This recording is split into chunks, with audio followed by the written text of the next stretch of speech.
Introvert's Mic. Hello, lovely people. My name is Thomas Panford, and this is the Introvert's Mic.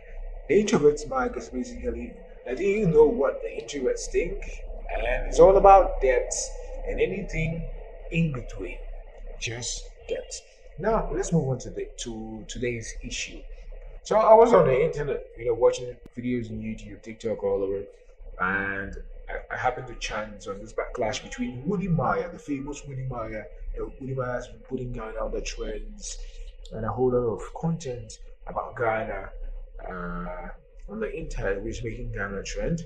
Now, there is another person called Okatichie Efrifa, who's a radio presenter, which station I'm not going to mention, but that's the name, Okatichie Efrifa.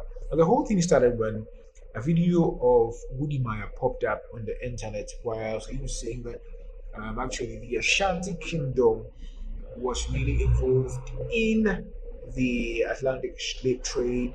They were actually capturing people from the north and giving them to the British at the coastline, and then they sending them to the Americas and all the Caribbean land. And I think it makes sense because when you talk about, the transatlantic slavery, people think that the people that were taken to the Caribbean were mostly Ashantis. No, it was actually the Ashantis that were capturing people.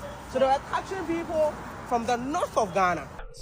So, Okadichie was saying that is an insult to the Ashanti Kingdom, and the Ashanti Kingdom actually isn't involved. And the Wode Maya, what did the Ashanti for them? Yes.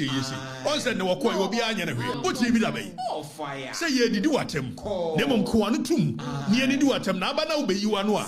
We are tribalistic. Exactly. None in the drum, yes, sir. Or more weaponizing, just to give you a year or more the leeway to operate.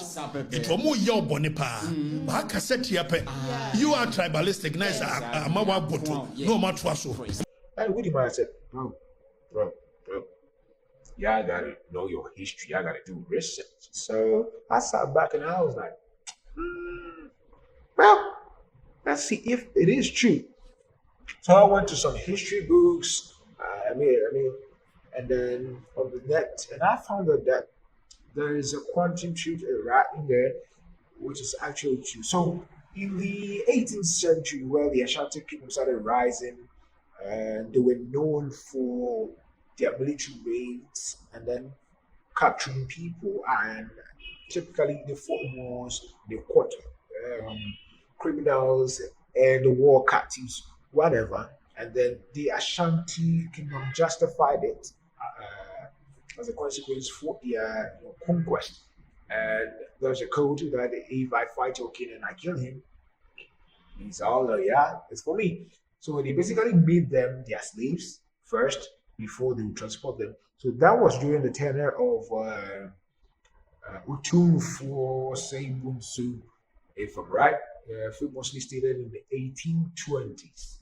So this actually started in the 1820s, and then during that time, there was when the European demand for slaves was also high. So the growing appetite for enslaved labor in the Americas and the European trade, the Gold Coast became a place where the British, the Dutch, the French, they were all in here. So these were intermediaries for the Ashantis. They were exchanging the people from the north for textile, for alcohol, and other goods. That was basically what they were doing. But before that, the Ashanti wanted to have a fast land, and it's actually fast. So it actually explains a lot why they would go into that, because if they're conquering you and then you become their slaves, they basically trade you for that.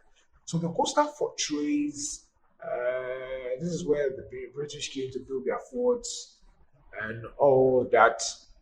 So what I'm actually trying to say is that Wode Maya is right.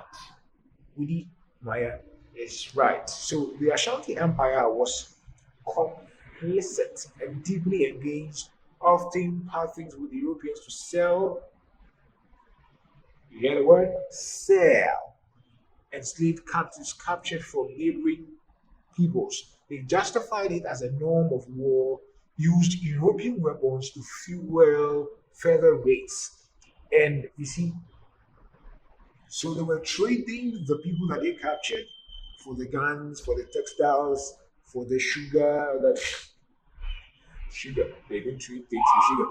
So you see, in order to become a powerful empire, they trade their captives for that. So that is how can be contributed to the Atlantic trade trade. And Wode Maya wasn't trying to accuse them, or it's just history. But he was trying to say this is the fact, this is what is on grounds, and he's not attacking them. He recently showed up one day. Azanti king came to visit the Otunfo, the Ashanti Hini in Kumasi, and they actually recognized him. They mentioned his name and introduced him. And I don't know why this gentleman, okay, the chief, if I wouldn't do his research, and we didn't do his research and then just come out to blab about it. But that's it. It was helpful. Let me know in the comment section, and that is all for today. And this is the introvert's mind.